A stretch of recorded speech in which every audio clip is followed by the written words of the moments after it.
Bonjour à toutes et à tous. Aujourd'hui, on plonge au cœur du cerveau pour découvrir une glande minuscule mais incroyablement puissante, l'hypophyse. On va voir ensemble comment ce véritable chef d'orchestre dirige toute la symphonie de notre corps. Alors, quel est le programme? C'est simple. On va commencer par l'anatomie, voir où tout ça se situe.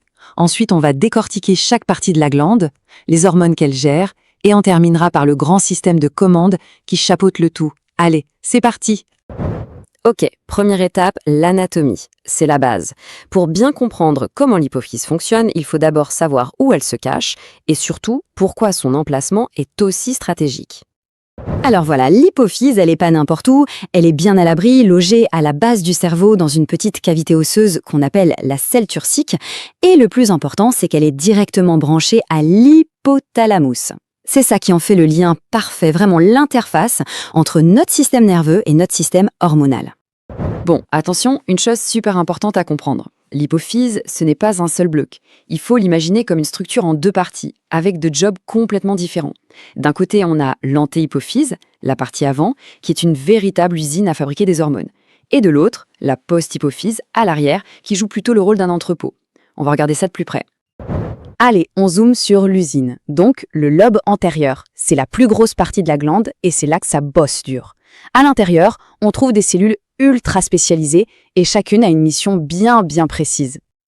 Et voilà les ouvrières de notre usine. On en a 5 grands types. Chaque type, comme on le voit ici, est dédié à la fabrication d'une hormone bien spécifique. Les somatotropes s'occupent de la croissance, les gonadotropes de la reproduction. Bref, une organisation impeccable. Ok, on a vu qui fabrique. Maintenant, voyons ce qui est fabriqué. On va s'intéresser aux hormones elles-mêmes.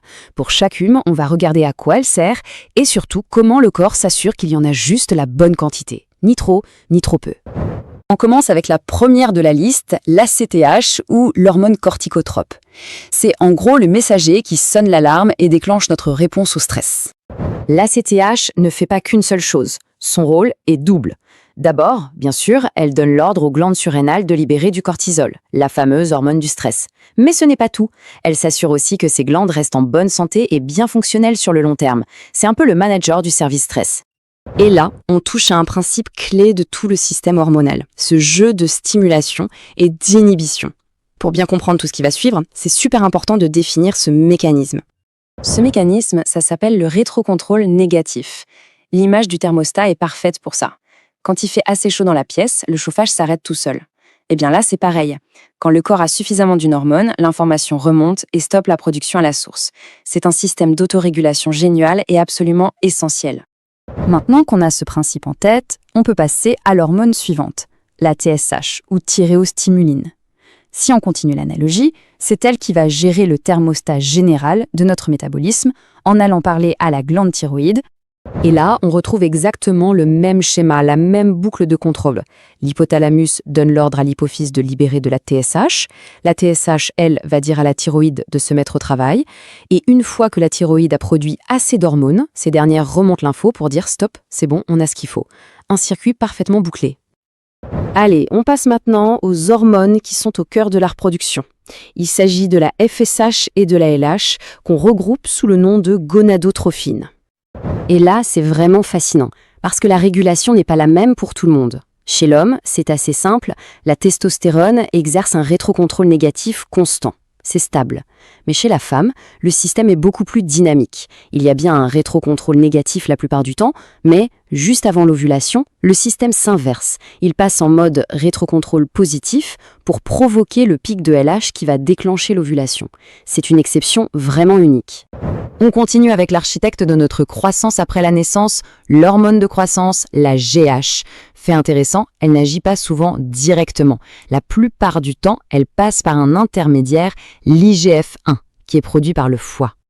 Pour la GH, le système de contrôle est encore différent. Ce n'est pas juste un rétrocontrôle. C'est plutôt un équilibre constant entre deux signaux qui viennent de l'hypothalamus.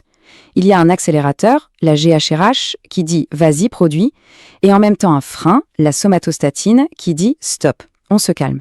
C'est ce jeu permanent qui ajuste la production. Et pour finir notre visite du lobe antérieur, voici la prolactine.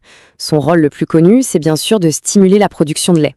Sa petite particularité, c'est qu'en temps normal, elle est constamment freinée par un neurotransmetteur, la dopamine. Bon, on a bien visité l'usine de production, il est temps de passer à l'entrepôt, le lobe postérieur. Et là, attention, on change complètement de mode de fonctionnement par rapport à son voisin. Cette phrase résume tout à la perfection. Le lobe postérieur ne fabrique rien du tout.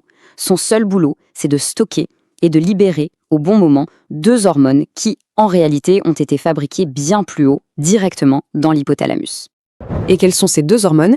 Il y a d'abord l'ADH, qui gère notre balance hydrique, c'est-à-dire la quantité d'eau dans notre corps, et puis il y a l'ocytocine, bien connue pour son rôle dans l'accouchement et la lactation.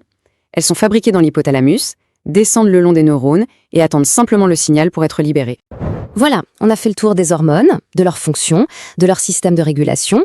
Maintenant, il est temps de prendre un peu de hauteur et de voir qui est le vrai patron dans toute cette histoire.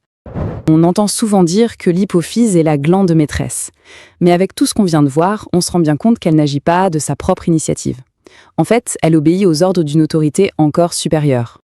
Le vrai chef d'orchestre, c'est donc l'hypothalamus. L'hypophyse est l'intermédiaire indispensable, le traducteur qui transforme les ordres nerveux du cerveau en messages hormonaux pour tout le corps. C'est grâce à ce système incroyablement élégant que notre cerveau peut piloter avec une précision folle le stress, le métabolisme ou la croissance. Et ça amène une question finale. Que peut-il bien se passer quand un seul grain de sable vient gripper cette mécanique si parfaitement huilée